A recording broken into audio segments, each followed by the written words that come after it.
Welcome students. Now this is my third video of this chapter. That means more about matter. So last video I already explained about the solute, solvent and solutions. Now I will explain about the soluble and insoluble substance. What is soluble substance? What is called insoluble substance? Now when I add sugar plus water, then what will say? That it is a sugar or sweet water. Sorry, sweet water. Okay, sweet water. Now when I include I put sugar inside the water and stir, then the sugar completely dissolve and disappear and giving a sweet water. Okay, taste the water, taste sweet. So what we'll say, since the sugar completely dissolved, mixes with the water, so I can say this sugar is soluble. Why so? What is the meaning of the soluble? Means after mixing, making a solution, that's why this solute is called soluble. So matter which dissolve or disappear in water is called the soluble substance. Okay, sugar, salt, if I take salt, then these all are called soluble substance. Okay, but if I take this is a chalk, if I make it making dust and make dust, and if I take one handful of sand and in a glass of take a glass and put the sands and stir, or put the chalk dust and you stir. So will you see that the chalk dust fully disappear or sand disappear in the water? You won't see that they disappear. Means what? How much you stir, heat or cool, whatever you can do, but this chalk dust and sand won't dissolve or disappear in water. So what conclusions will see? That means they don't disappear, the matter which don't disappear after stirring in water. So this substance is called insoluble. Insoluble matter. Okay, so which one? Chalk dust, sand. There are many things you will find in your atmosphere that which cannot, wood dust, it all that they cannot dissolve in the water. So these substances are called insoluble substance. Now liquids in water. Some liquids you will see also dissolve in water. If you take from milkman, so sometimes they cheat the customers, and what they do, they take milk and they mix water. So by naked eye we cannot understand that the milkman mix the water into the milk. So what conclusions are milk into the water? So if you see the milk into the water or water into the milk, whatever you do, they just mix each other. So what conclusions we are getting? That the milk, and if you take the lemon juice, orange juice and apple juice, any juices, if you take and just mix with water, so you cannot see that lemon, you just squeeze a lemon.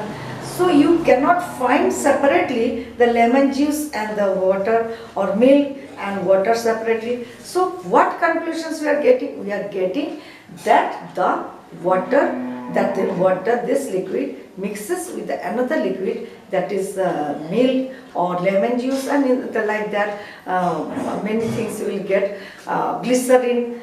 So this one all mixed. So this types of liquid we can say the miscible liquid. Okay, miscible. And at the same way, if you take one spoon of oil, mustard oil you have at home, from kitchen is to take 1 spoon of mustard oil and take a glass of water and just pour, and you just stir, you will see that the droplets of oil will just float on the surface of the water. That means what? You can make separately, and you take a blotting paper. If you put the blotting paper, you will see the blotting paper can soak the oil droplets. That means what? This oil cannot mix with the water. So we can say that the oil cannot mix. Oil is also liquid, water is also liquid, but these two liquid cannot mix to each other, and that's why we say the oil is a immiscible liquid. Okay, so if I ask you an example of immiscible liquid, then you can say, ma'am, oil. Okay, so that means oil, that ghee, whatever. These are to make a liquid, and these are just poured in the water. So you see that they cannot mix to each other. So immiscible liquids also there, and miscible. The liquids which mix already or disappear with water is called the miscible liquid, and the liquid which cannot mix with the water, that is called immiscible liquid. Okay, now gases in water. Some gases, perhaps you have seen the aquatic animal. Aquatic animals means the animals, those who live inside water is called aquatic animal. So aquatic animals, they, how they, normally you know we take oxygens and breathe out the carbon dioxide. So in the atmosphere we are taking oxygen from where? From the atmosphere. But the aquatic, the water animals, when they deep inside the, if I take a deep and get inside the water, after 2 minutes I will be expired. Why? Because I cannot breathe into the water. Then you can ask, then how the water animal, they are getting the oxygen?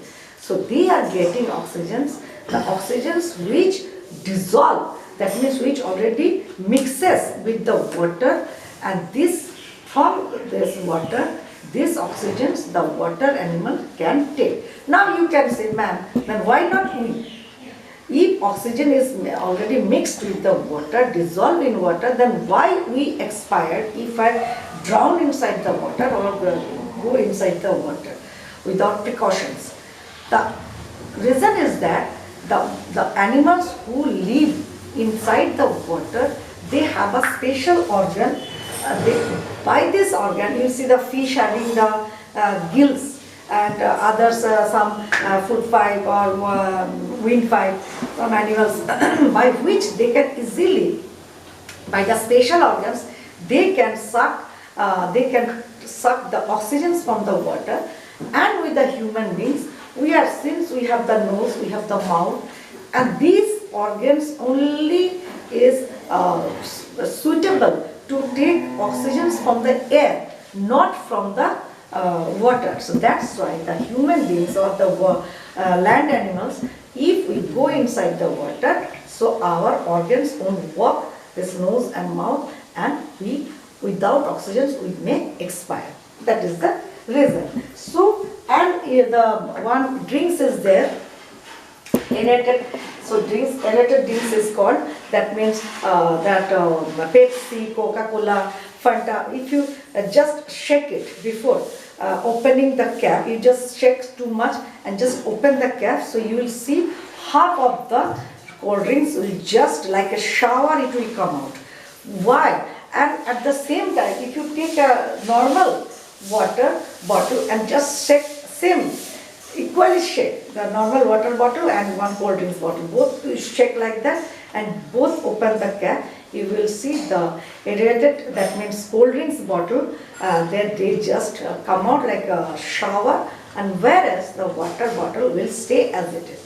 So what is the, why this difference happen? Because in cold drinks, we just by pressure, we dissolve carbon dioxide inside the water, and by pressure, and we just close the cap. So if we open that cap, just we remove the pressure, and then what will happen, and if you shake and will giving too much energy to the carbon dioxide molecules, the molecules of the gas, carbon dioxide gas, and that's why whenever we open, so they just will come with a huge force and come out and make a shower of cold drinks. Okay, so we can, that means we can dissolve gas also inside the liquid. So now if anybody asks, give two gas names which can dissolve in water, so that one you can say that oxygen and carbon dioxide. Clear? Now temporary and permanent changes. Temporary, by the word temporary means when changes for sometimes, not for ever. and permanent change means change forever. So the word temporary means is called that which is not permanent. Just opposite of forever is called temporary, and opposite of temporary is called forever. So the change, two types of change. As we know that state, I already told that matter already change from one state to another state.